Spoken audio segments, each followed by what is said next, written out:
So when you think of Australia, you think of kangaroos, Ayers Rock, Steve Irwin, but there's an Australian icon that I believe we always forget, and that is the Toyota 70 series.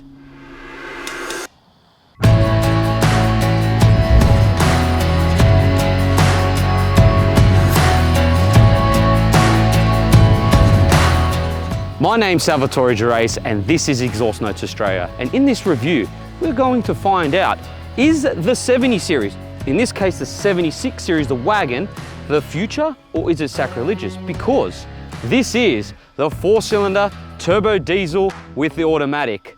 Bit of controversy in the 4x4 community, but we're going to find out, is this it? Is this the car to dethrone the V8 dinosaur? So what's changed on this prehistoric beast? Well, exterior speaking, on this 2024 70 series, it's the front end. The front end is the biggest change. We've got this retro front end now with the retro headlights and the retro grille, just to take a bit of inspiration of the Land Cruisers of the past. A lot of people are sitting on the fence with the look of this. I personally like it. It's just this bumper bar that I'm a bit like on the fence about, but let's be honest guys, most of you are just gonna put a bull bar on it, so really, it doesn't really matter. But I'd like to know what you guys think. Let me know in the comments, do you like the front end? Do you like the look of it? Or do you like the previous generation? But I'm gonna leave you with this analogy guys, just to let you know what the Land Cruiser 70 series is all about. The 70 series is like your grandparents, okay? They move into a modern home, has all the modern tech, but all the furniture and everything they move into it dates back to the 1970s and it is built to last. That's exactly what a 70 series is like. It has all the modern tech now, but everything underpinning, everything all about this car, inside and out, dates back to the 1970s and will be a legitimate workhorse and will not break. I promise you that. So the side profile, like I said, it's the same as it's always been. It still looks the same. It looks awesome, it looks rugged.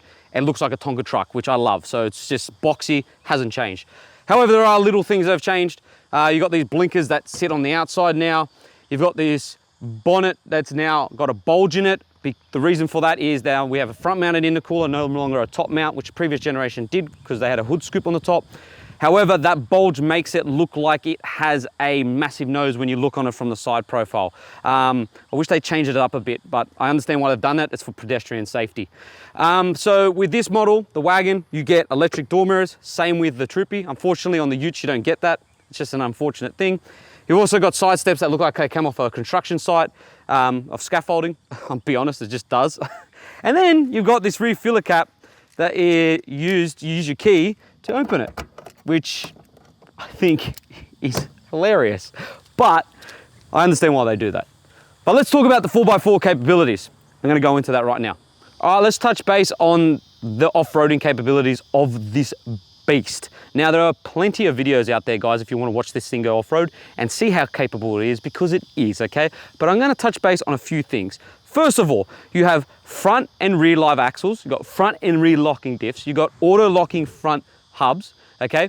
You've also got a payload capacity of about 1,200 kilos and a brake towing capacity of 3,500 kilos. Also, it just weighs over 2,300 kilos, the car itself, and its GVM is 3,500 kilos. So I hope that's enough for you to understand its off-roading capabilities. But let's get back into the reasons why I think this thing is better than the V8. So this is where all the controversy of the 70 series has come from, and it's this 2.8 litre 4-cylinder diesel motor that comes from the Hilux and the Prado. Okay, so for the first time in a long time, they've put a 4-cylinder in here. Okay, so all the purists out there are hating on this, or some of them, okay, but let's be honest guys, I honestly personally think that this 4-cylinder is more capable and more efficient than the V8 dinosaur that it takes over. The V8 isn't a bad engine by any means, but this 4-cylinder I personally think is more modern and more capable. It makes 150 kilowatts and 500 Newton meters of torque, so it makes more torque than the V8 and is mounted to a 6-speed automatic transmission.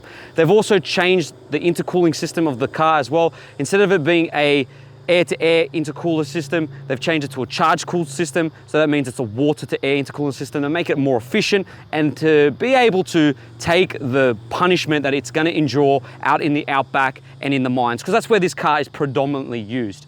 But guys, I'm going to show you when we take this for a drive why I think this 4-cylinder is way better than the V8 and how it just makes daily living with this car a lot easier as well. So, the rear end of the car, what's changed? Well, not much really. You've still got a full spare tire that sits on the back, which is nice. It's not just a space saver. You've got a split tailgate that hasn't changed for centuries. And then you also got a big boot.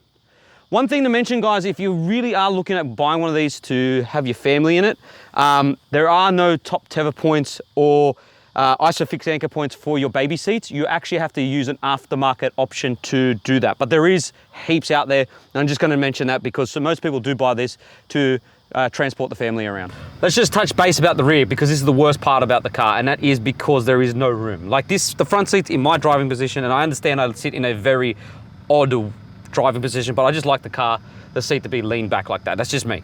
So that is my driving position, and my knee room is next to nothing. I got my feet I can move about, right? Because there's plenty of underfoot room, and there's heaps of headroom, but it's just, there's no knee room. Like, honestly, guys, if you're buying this to have people in the rear, you're putting them in the rear to punish them. If they're kids, it'll be easy.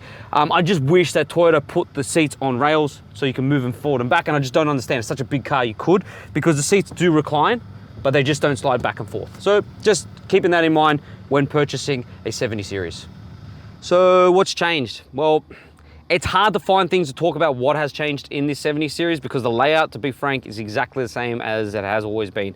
They have added stuff like Apple CarPlay and Android Auto, and your cluster gauge has a digital screen in the far right corner that shows your fuel consumption and also the safety features that this car comes with, as well as your speed as well. So that's pretty much what they've just added. And then obviously, because it's an automatic, the center console was changed as well. So you've got two cup holders now rather than just one. You've got this place where you can hold your phone, and you've got your center armrest underneath it. It's got big enough storage because it's very deep for anything, and a little tray that comes and goes as it pleases, as you want to either keep it in the car or throw it out the car. It goes in there. But yeah, but other than that, guys, it's pretty much the same as it's always been, and it's not a bad thing because, like I said, it is built to last. The steering wheel is obviously changed as well, because that comes from a Hilux, I believe. Let me know in the comments if that is true, because it does look like a Hilux steering wheel. And because this is a GXL version, you get electric windows, carpeted floors, and also these cloth seats. Believe it or not, if you don't buy the GXL, you get wind-up windows, vinyl seats, and also I think the floors are vinyl as well. And to be frank, when you're paying just over $80,000 for one of these cars, it's a bit of a kick to the plums when you have to spend that much and you're not getting a lot. But there's a reason for it, and when I drive the car, I'll show you why as well. Also to mention, there's USB-C charging down here, and there's also a 12-volt socket. But other than that, guys, again, everything else is plainly just good old 70 series. I have to mention some of the safety tech that comes with this car, because for the first time ever in a 70 series, there has some safety tech. So you have autonomous braking, pedestrian collision alert. You also have lane departure warning. There's a reverse camera only on the wagon. There's a hill descent control, and that's pretty much it. Oh, and sign detection. So there's it tells you if you're speeding or not. So there's a sign detection alert. So also with that, but that's about it. Unfortunately, there's no NCAP rating, and there's only airbags in the front seats, which is a bit of a disappointment. I wish it did have curtain airbags. It's not much to ask for, especially again on a car that's worth over $80,000. All right, so the part of the video where I unfortunately tell you that the 4-cylinder is better than the V8. And in honest opinion, I've been living with this car for a week now, and it honestly is by a mile better than the V8. And I'll tell you why. Let's start off with fuel efficiency. So, okay, this is way more fuel efficient than the V8. So you average between 10 to 10.5 litres per 100 Ks. It has a 130 litre tank, and a tank will get you between 900 to 1,000 kilometres to a tank, which is incredible, okay? Where the V8 just drinks, okay? It's just not as efficient, okay? With increasing cost of living, this will be cheaper to run. Then there is the automatic transmission. The automatic transmission makes it so much easier to live day to day. In terms of like, just speaking like, in town, when you have to do 3-point turns, the automatic's a lot easier than the manual.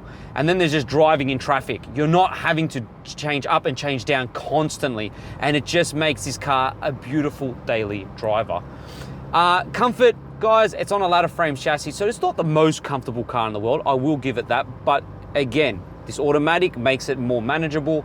and also because the engine's lighter, you actually feel the difference in the ride comfort compared to the V8, okay? And then there's the performance, okay? So from 0 to 80, this car will get you out of sticky situations, but beyond 80 kilometers an hour, it loses out of steam. And that's where the V8 comes in, okay? The V8 will just keep pulling, okay?